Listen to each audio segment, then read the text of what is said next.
Fala pessoal que acompanha aqui o Estação Nerd no YouTube, mais uma vez, sejam muito bem-vindos a esse quadro que eu estou trazendo para vocês aqui só sobre cinema, que dessa vez, num dia especial, numa ocasião especial, vai trazer a crítica de Cruella, finalmente tão aguardada crítica desse live action da Disney que tá dando o que falar já a essa altura do campeonato. Enfim, vamos falar um pouquinho sobre ele. Antes de qualquer coisa, claro, não se esqueça de chegar aqui embaixo e deixar o curtir no vídeo, porque isso ajuda muito o YouTube a recomendar o canal para outras pessoas. Também não se esqueça de se inscrever no canal, caso ainda não seja inscrito, e claro, de deixar o sininho das notificações ativado aqui embaixo, porque isso vai notificar você quando a gente postar vídeos novos aqui. Beleza? Vamos começar!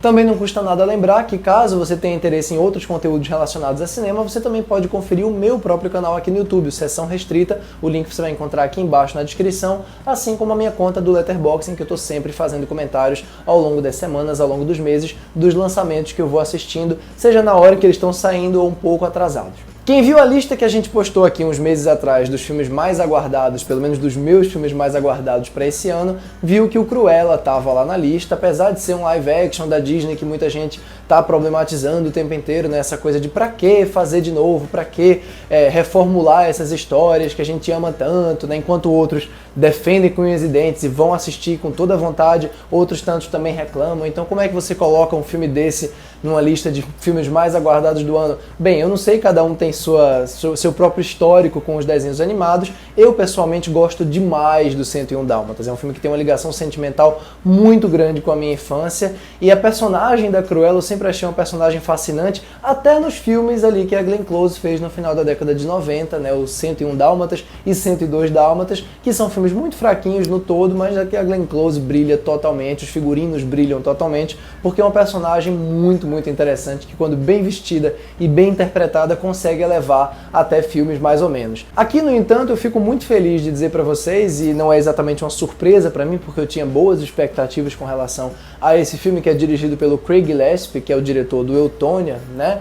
O que acontece é que a Emma Stone, muito bem no papel de Cruella, como também eu esperava, consegue deixar melhor ainda um filme que já tem tanto um casting, quanto uma estrutura, quanto uma forma muito bem estabelecida e muito funcional de modo geral. A história, que na verdade é original para esse filme, né, a partir, claro, da personagem da Cruella e de alguns outros personagens icônicos da história do 101 Dálmatas, ela se passa na década de 70 e segue a Stella, a personagem principal, interpretada pela Emma Stone, que quando criança tem ali formas diferentes de pensar, formas diferentes de agir, é muito intempestiva, é muito briguenta, é expulsa da escola, a mãe fica ali tentando contê-la de várias formas diferentes, vão se mudar, acontece uma certa tragédia, que eu não vou aqui falar qual é, e aí a gente vai ter uma Stella criança abandonada e precisando ali de uma família, precisando de um acolhimento, o que ela encontra na forma de dois amigos que futuramente vão ser dois personagens bem conhecidos de quem gosta de 101 Dálmatas. Desde criança ela tem muita vontade e muito talento também, aparentemente, para ser estilista, e quando ela finalmente fica adulta, ela tem a oportunidade de se infiltrar, né, de trabalhar para o que é a maior estilista, mais consagrada, mais rica e mais severa, mais exigente de todas as estilistas da década de 70 em Londres, que é a baronesa, vivida pela muito boa Emma Thompson. Aqui, mais ou menos como a Disney fez no Malévola com a Angelina Jolie, dirigido pelo Robert Stromberg em 2014, e pelo amor de Deus, as comparações ficam só nisso, tá?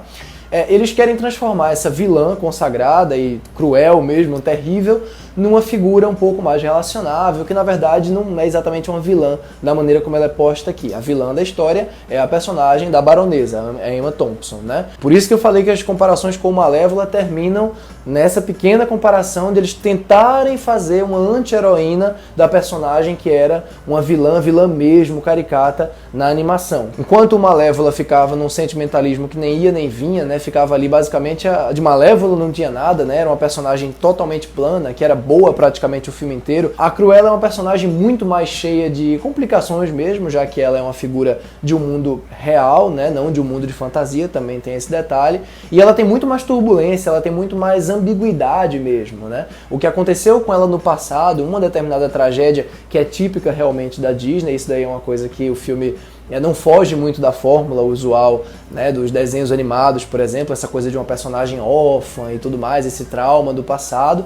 mas tanto o trauma quanto o momento histórico da década de 70, quanto alguns dos conflitos dela para com a vilã, né, a personagem da Emma Thompson, transformam ela numa personagem muito mais complexa, muito mais difícil. E isso, inclusive, em alguns momentos acaba sendo não tão proveitoso para o filme. Às vezes você tem a sensação de que o filme quer que você meio que tenha medo ou receio, ou de repente até um pouco de raiva da personagem momentaneamente, mas de repente ele já começa a apelar de novo pro sentimental. E aí de repente no momento seguinte você já começa a torcer por ela de novo, porque é um filme com muita energia, com muita vibração, então isso nem sempre é tão bem dosado. Não é um filme pesado, adulto, né, de maneira nenhuma. A censura aqui no Brasil ficou 12 anos, né, ou seja, não tem nada demais aqui de tão sombrio como algumas pessoas têm comentado por aí, mas sim, ele toca em elementos um pouco mais pesados, um pouco mais delicados, né? Inclusive numa determinada coisa que pode ser considerada até um pouco polêmica, levando em conta que o tipo de público para quem esse filme é destinado. É uma coisa sutil, não acho que vai ser tão percebido e problematizado, mas definitivamente não dá para dizer que é um lugar comum, nem uma coisa pasteurizada. Você vê que houve uma decisão aqui de roteirista e de direção para levar isso aqui à frente. Falando tudo isso, espero que tenha ficado claro que eu gostei do Cruella. Eu acho um filme muito firme, muito interessante na maneira como ele, inclusive, conduz você nesse caos da personagem, né? Numa realidade que, na verdade, também é meio caótica, não no sentido negativo da coisa, mas no sentido de cheio de vibração, cheio de ideias, cheio de visuais, cheio de cores, cheio de figurinos. Os figurinos são sensacionais, provavelmente vão, se não ganhar o Oscar, pelo menos serem indicados, né, no ano que vem, porque é um figurino mais interessante, mais bonito e mais, às vezes, bizarro e estranho mesmo do que o outro, mas essa exuberância, esse exagero faz todo sentido para essa história aqui. E eu gosto também do fato de que ele tem sim esses elementos mais ambíguos e mais complicados e até meio psicanalíticos, por assim dizer, de uma maneira bem superficial, claro, mas também consegue abraçar uma coisa bem caricata, principalmente na figura da baronesa, né? Bem unidimensional mesmo, que eu acho muito boa, muito bem-vinda, né? Não é um filme que tenta, apesar dele tentar tornar algumas coisas da história e da Cruella mais complexas, na maneira como ele trabalha a caracterização da vilã, né, da baronesa, ele não tem nenhuma vergonha de assumir a maldade extrema, assim. É uma personagem feita para você sentir raiva, ponto. Não tem nenhum tipo de busca por empatia, para relativizar coisas que ela faz ou para justificar. Não. Se tem alguém aqui que está sendo justificada ou explicada ou passado, é a Cruella, né? Então, tirando a Cruella, todos os outros personagens são aquilo que eles deveriam ser e são tratados de uma maneira muito coerente, principalmente nos links que ele faz com o 101 Dálmatas, incluindo aí a cena pós-crédito, que é sim previsível, ali pela metade do filme, quando um certo personagem aparece, quando citam o nome dele, eu pesquei na hora o que é que o filme ia fazer, provavelmente também visando uma continuação aí no futuro, mas não deixa de ser bacana você notar esses links, que não são links forçados. Eu não acho que são assim, vamos fazer aqui uma série de conexões e deixar o nosso filme preso a isso. Não, ele é muito livre e muito espontâneo também. Já ficou muito claro no Eutônia, que é um filme pequeno, de 10, 11 milhões mais ou menos, como o Craig Gillespie consegue filmar pequenas cenas de ação, né, ou cenas de discussão, ou de muito movimento, com muita criatividade, com muita energia. Isso ele faz aqui de novo, né? As cenas de perseguição ou mais grandiosas são muito bem filmadas, muito elegantes. É um ritmo muito bom que o filme tem, são 2 horas e pouquinho, mas ele pega você realmente pela mão e sai levando. Mas infelizmente isso pra mim cria um pequeno problema lá no terceiro ato, que é essa coisa do filme prometer muita coisa ali no desfecho e entregar uma coisa até meio anticlimática, eu diria. Não é que é ruim o desfecho, eu não acho que seja ruim, mas é uma resolução meio fácil demais para essa história e eu acho que é muita promessa, muita elegância, muito twist até, para um final um pouco fácil demais. Eu estava esperando um pouco mais de impacto, um pouco mais de força do filme. Então muito vai se discutir aí, muito já está sendo discutido. A Cruella é o melhor dentre as adaptações de live action dos clássicos da Disney até agora, é o mais bem recebido, não é?